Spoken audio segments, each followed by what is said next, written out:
This is not egusi, this is soya beans. Hello guys, welcome back to my channel. I'm going to be showing you how to make egusi soup in quotes with soya beans. If you don't have egusi at home or you have soya beans, this is how you are going to make it. This is the shaft of the soya beans yogurt I made earlier. So if you don't know how to make soya beans yogurt or soya milk, please, I'll drop the link up here so that you go and watch it. I put the shaft in the freezer and I brought it out to defrost. That's why I put it in water so that it will defrost faster. So the next thing I'm going to be doing is to boil the fish I'm going to be using for the soup, the soya beans soup. Now, the reason I'm even boiling this fish is because it has stayed long in the freezer. So I want it to taste nice. That's why I'm boiling it with seasoning and salt. After boiling to some extent, I make sure I turn it to the other side so that the other side will boil faster. And I added the pomo I'm going to be using.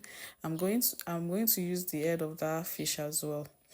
So the pepper I'm going to be using atarodos, called bonnet pepper, and onions. I'm going to be using red bell peppers too, just to give it that color, that vibrant color. I'm using mortar and pestle to pound my pepper. You can use grater because you don't want the pepper too smooth. You can also use blender. So after boiling the fish and the pomo and head of fish, I'm going to sieve the stock, the fish stock, because I'm still going to be using it for my soup. I'm sieving it to remove all this yama yama. So now our soya beans as defrosted, the shaft of our soya beans are defrosted. This is me trying to break it apart. I added some of the fish stock into the soya beans and mix it together. This is how I make my egusi too as well. I use my stock to mix my egusi. So now we are going to start proper. I added some palm oil in my pot. Let it get hot. Then added my Iru locust beans. You can skip the locust beans if you don't want, and you can add onions. So this is me just portioning the soya beans into the oil and cover it to cook for a while on low heat, by the way. So now I'm turning it. The only difference between the soya beans and egusi, I added pepper now, is that if it was egusi, it will have formed. If it was Yoruba egusi, it will have formed into balls as you are cooking it on low heat, like the way you are frying it. But because it's soya beans, that's why it didn't like form. So turn it, then add some crayfish, then add some seasoning cube. I'm using Gino Asun seasoning cube. It was really nice for soup. I've not used it for sauce or rice or anything. Then I go with some salt, then give it a stir. You can add onions to your own while frying it, but I didn't like onions there. So I added my protein. You can use any protein of choice. You can use chicken, you can use turkey, any protein at all. Pour it back, then let it cook a little bit before adding your vegetable. So I didn't want the fish to scatter. That's why I have to bring it out again. You will ask me that why did I put it in the first place? But because I want it to, cook with the soup so that the fish will have the taste of the soup. So now I'm going in with my frozen ugu leaves and scent leaves and give it a stir. You just have to stir it gently so that you marry everything together. You can use any kind of, you can use ugu only, you can use saint leaf, you can use bitter leaf. If you use bitter leaf for your egusi normally, then I went ahead and pour back the protein. If you're using meat or chicken, you don't need to remove it and put it again. Just leave it there because they might not scatter except you're using soft chicken. So this is our soya bean soup.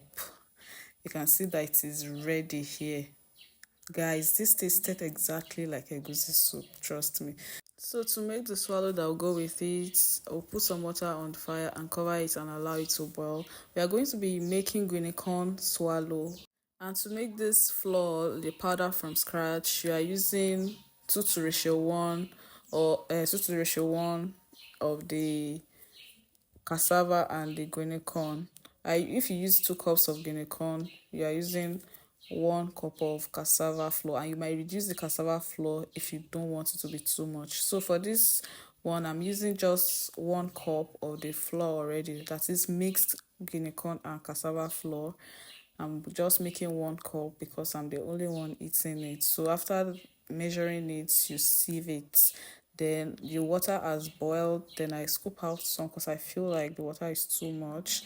I went ahead, pour my flour in the boiling water and reduce the heat to the lowest. Then I continue stirring the way I'm stirring on my screen so that everything will mix together to avoid lumps. You have to do it quickly, but at the same time, gently. If you don't do it quickly, you might have some lumps in your swallow, and we don't want that.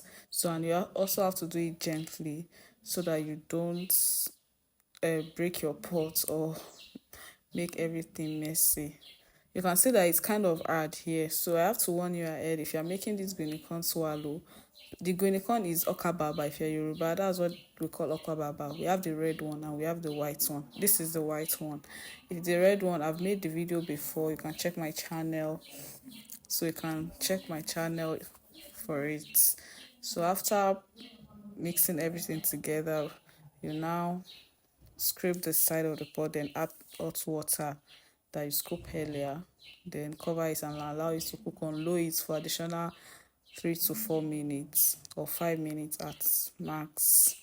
I added a lot of hot water because I want it to be really soft. I don't like hard swallows, especially guinea corn, because when it's getting cold, it's become harder. So after 5 minutes, I started turning again and again so as to get the smooth texture of swallow.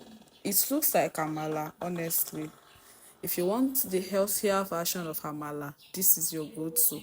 The white guinea corn and cassava blend together, 2:1. That is 2 cups of guinea corn and 1 cup of cassava. So to serve my guinea corn swallow, I I rub my spoon with little oil, little vegetable oil, so that it will come out well. Then use a nylon to cover it since I'm not ready to eat immediately. So if you are looking for that other red guinea corn video, you can check my channel, the swallow playlist or the healthy living playlist. You see it there. I think I did it with 1 calorie counting of Nigerian food. So I'm going to set my food now. It tasted exactly like egusi soup. So if you don't have egusi at home, you can try this. Thank you for watching, guys, and see you in my next video.